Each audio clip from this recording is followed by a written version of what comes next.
Welcome to text book learning. আজকে আমি দশম শ্রেণীর গোলক চ্যাপ্টার থেকে দুটো এমসিকিউ নিয়ে এসেছি। তো দেখো, দুটি নিরেট গোলকের বক্রতলের ক্ষেত্রফলের অনুপাত 16:9 হলে তাদের আয়তনের অনুপাত কত?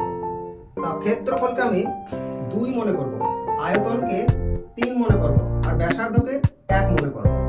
তাহলে বক্রতলের ক্ষেত্রফলের অনুপাত কততে আছে? 16:9।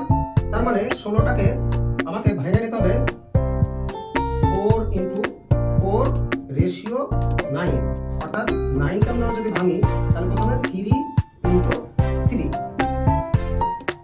আয়তনের অনুপাত বলেছি, তাহলে আয়তন যখন আমি বের করব, এখানে 3 আছে, তার মানে এখান থেকে 3টে 4 নিতে হবে। 4 রেশিও 3, এখানে 3টে নিতে হবে।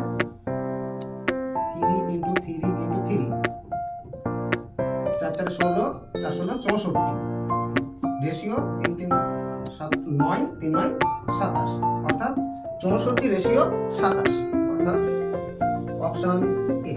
ঠিক একইভাবে নেক্সট কোশ্চেন দেখো, দুটি নিরেট গোলকের আয়তন অনুপাত 1:8 হলে তাদের বক্রতলের ক্ষেত্রফলের অনুপাত কত?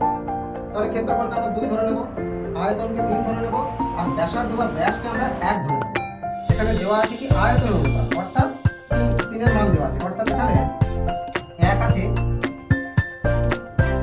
3 বার গুণ করে লিখব। আর 8টাকে যদি আমরা ভাঙি 2 × 2, এখানে বলা হয়েছে বক্রতলের ক্ষেত্রফল। বক্রতলের ক্ষেত্রফল অনুপাত অর্থাৎ 2, অর্থাৎ এখান থেকে 1টাকে আমরা 2 বার গুণ করব, রেশিও 2টাকে আমরা 2 বার গুণ করব, তাহলে কত হচ্ছে? 1:4, অর্থাৎ option B is the right answer. Thanks for watching.